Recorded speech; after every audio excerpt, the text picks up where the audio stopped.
Okay,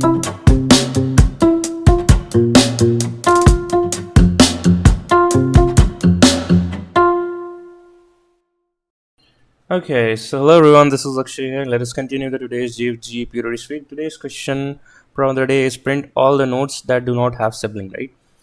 तो इस question को पढ़ते हैं यार एक बार. आई होप आपने पढ़ रखा हो and let us solve this question as quickly as possible. तो let us first understand the input and output की ये क्वेश्चन कहना क्या चाहते हैं. तो सिबलिंग का क्या मतलब होता है यार. देखो कि सिबलिंग का अगर if you try to explain in Hindi, so let's say we have a parent, right. अब पेरेंट के चाइल्ड होते हैं, राइट. जैसे I am a child of my parent and similarly my brother is also a child of my parent, right. तो मैं आपस में अपने भाई से सिबलिंग में हूँ, then I can say that my brother is sibling. हम दोनों आपस में सिबलिंग हुए, similarly in your case as well, right. But तो आप यहाँ पे देख सकते हो कि प्री रिक्विजिट क्या हुआ यार कि सिबलिंग होने के लिए फर्स्ट तो पहले उसका पेरेंट होना जरूरी है, राइट.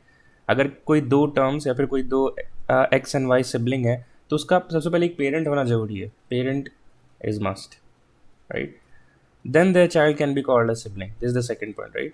तो अगर इस पॉइंट को देखा जाए तो डेफिनेटली जो रूट नोड होगा, रूट नोड के तो पेरेंट है ही नहीं, राइट. तो सिबलिंग इसके होंगे या नहीं उसके तो बात ही नहीं उठता, right. So that is why root node will never be considered as the possible siblings. The two nodes set to be siblings, right. इसमें कभी ये कंसिडरेशन में नहीं आएगा रूट नोड. बाकी जो केसेस बचे, लेट्स से 20 को देखते हैं जिसका पेरेंट एग्जिस्ट करता है, ठीक है. तो फर्स्ट पीरियड एग्जिट क्लियर हो गया. सेकंड पॉइंट होता है कि इसके साथ में कोई होना चाहिए, राइट. तो 20 जो है 37 का चाइल्ड है but there is no right child. ये एक्स यहाँ पे एग्जिस्ट नहीं करता है, right. So definitely there is no sibling of 20 we can say now and that is why 20 is a possible answer, potential answer. Similarly in case of 113 as well, 113 का parent 20 है and there is no other child of 20. So that's why 113 do not have a pair of sibling and that is why 113 is an answer. Similarly in the second test case 1 2 3, तो root तो सबसे पहले answer नहीं होगा, ये parent की prerequisite point से ये हट चुका है. Then the 2 and 3, so they have a common parent and they are part of the both of the same parent, right. तो आपस में सिबलिंग हुए, ठीक. तो यहाँ पे कोई भी ऐसा सिबलिंग कोई भी ऐसा नोड नहीं है जिसके सिबलिंग्स नहीं है. In that case will return -1, ठीक है यार. तो हम यहाँ पे ट्री ट्रैवर्सल ही करेंगे. और एक और बात यहाँ पे लिखा है कि आपको जो आंसर है वो हमें सॉर्टेड ऑर्डर में देना है. ये मैंने कहीं पढ़ा था, सॉर्टेड इंक्रीजिंग ऑर्डर यहाँ पे लिख रखा है. तो हम इसके लिए DFS ही कॉल करेंगे यार, हमेशा रिकर्जन ही होता है. तो DFS में एक रूट पास कर देते हैं. अब क्योंकि जो ये सारे नोट्स जो कलेक्ट करने हमने एरे लिस्ट में करना है, तो राइट हम एक एरे लिस्ट बना लेते हैं, right. Return type array list आप क्वेश्चन में देखोगे तो, ठीक है. तो यहाँ पे कुछ केसेस होंगे यार. तो अगेन हम देखो एक ट्री कंसिडर कर लेते हैं. हम फर्स्ट टेस्ट केस ही ले लेते हैं. So we have 37, we have 20, we have 113.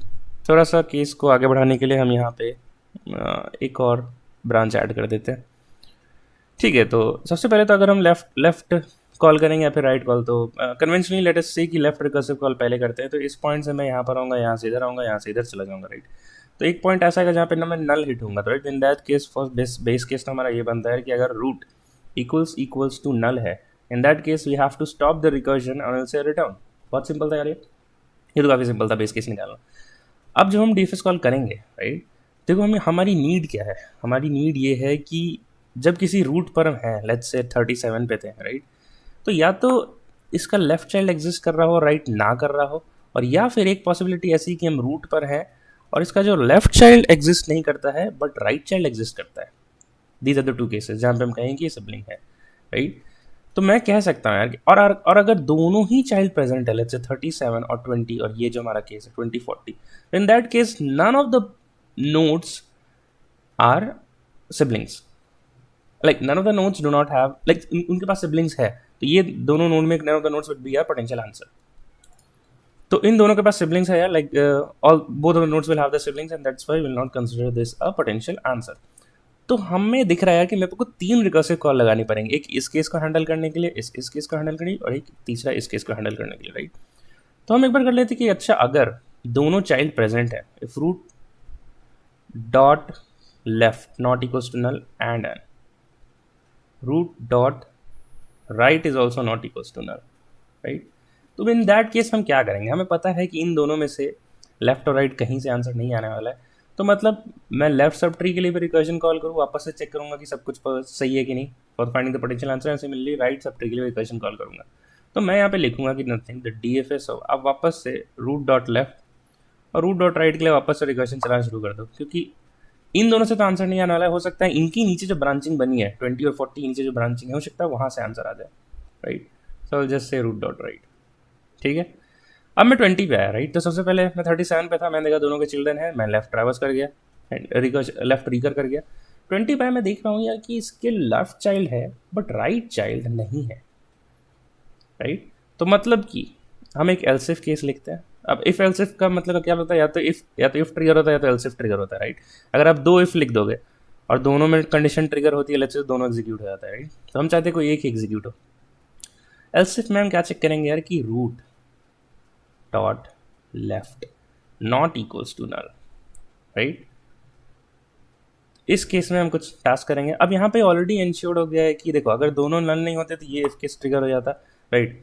दोनों में से कोई एक नल नहीं है तभी एल्सिफ में आएगा, राइट। और यहाँ पे हमने चेक कर लिया है कि लेफ्ट नॉट इक्वल्स नल, मतलब बाय डिफॉल्ट हम यहाँ पे चेक कर रहे हैं कि लेफ्ट तो नॉट इक्वल्स नल है और रूट डॉट राइट जो है वो नल है, राइट। ये लिखने की जरूरत नहीं है, ये अंडरस्टूड है कि ये यही वाला केस है, क्योंकि अगर दोनों ही नॉट इक्वल्स नल होते तो ये कंडीशन ट्रिगर हो जाती, राइट।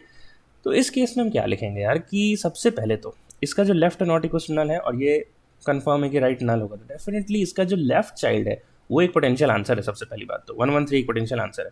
तब हम कहेंगे A L dot add root dot left dot data, right. और इसके आंसर्स क्या क्या होंगे यार, एक तो 113 आंसर होगा मेरे को दिख रहा है और एक 5 भी आंसर होगा, राइट। यही तो इसके आंसर होंगे बस, ठीक है यार। तो इस केस में हम क्या करेंगे, आगे बढ़ते हैं अब, ठीक है। तो 113 ऐड हो गया और हम क्या करेंगे अब इसके लेफ्ट सब ट्री के लिए वापस से रिकर्जन कॉल कर देंगे। तो मैं कहूँगा D F S of root dot left, simple बात, ठीक है। अब मैं 113 पे मैं देख रहा हूँ कि both of the child are null, right.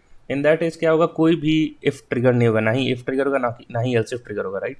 तो again it goes back to my parent, यहाँ से पेरेंट कॉल वापस चला जाएगा 20 पे, राइट।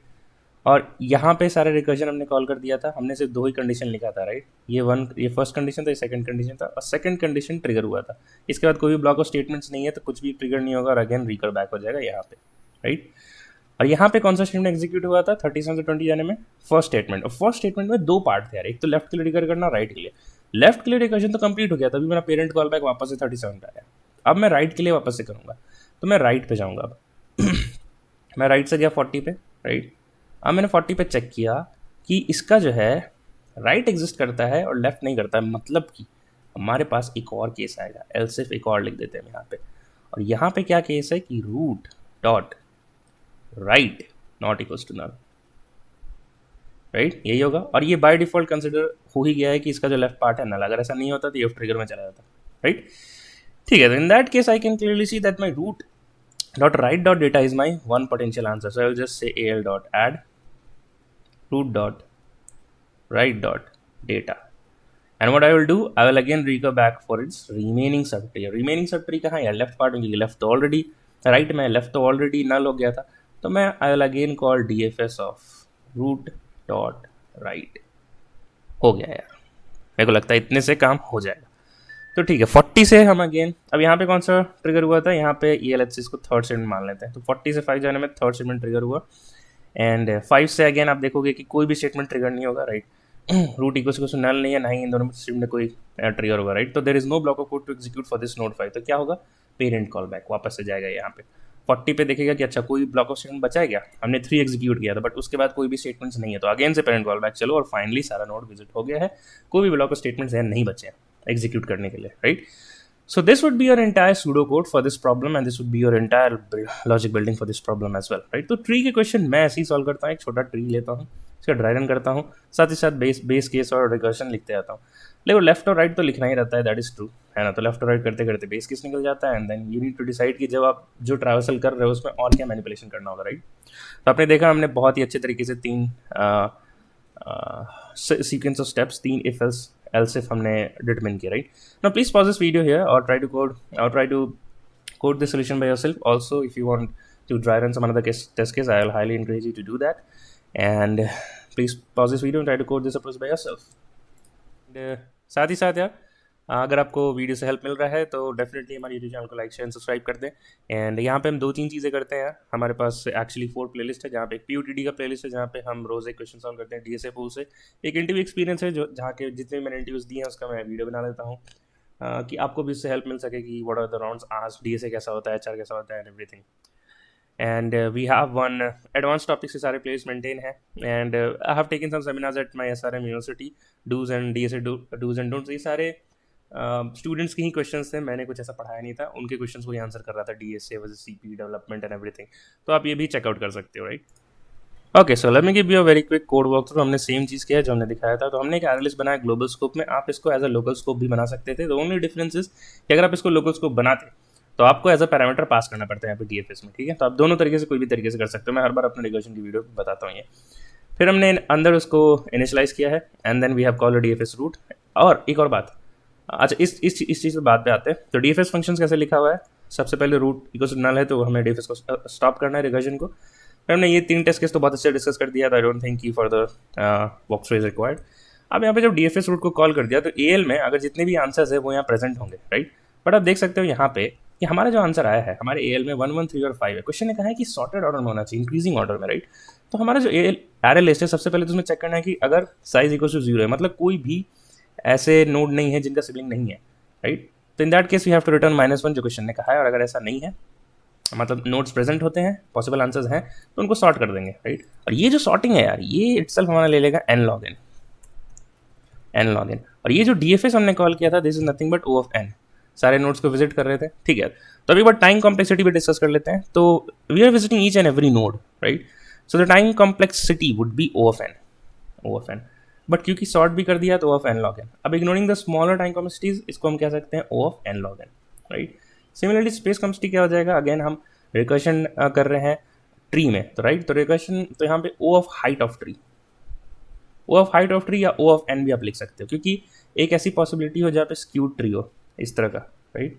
तो सारे के सारे नोड्स रिकर्सिव स्टैक कॉल में चले जाएंगे एंड और स्पेस कॉम्प्लेक्सिटी हम ऐसे ही निकालते हैं कि रिकर्जन लगा रहे हैं तो at any point of time what is the maximum number of nodes that are present in my recursive stack, right.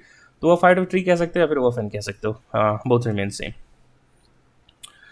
ठीक है। तो इस कोड को सबमिट करते हैं and then let us quickly and this video and let's meet again in the next PUTD और the another videos of another playlist. कुछ और बात है यार, आज फाइनली एक माइक ऑर्डर कर लिया मैंने। बहुत दिन से कॉस्मिक बाइट का यूज़ कर रहा था मैं, तो आज फाइनली एक टीचिंग पर्पज़ के लिए, यूट्यूब की वीडियोज़ के लिए एक अच्छा सा माइक ऑर्डर कर लिया है।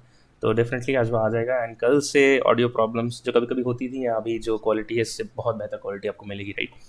तो आपके सपोर्ट के बिना ये सब नहीं हो पाता यार सारे ये सब एसेसरीज यूट्यूब के पैसे से ही आ रही है। So thank you everyone for supporting and let's keep learning guys. So till then keep learning, keep going, bye.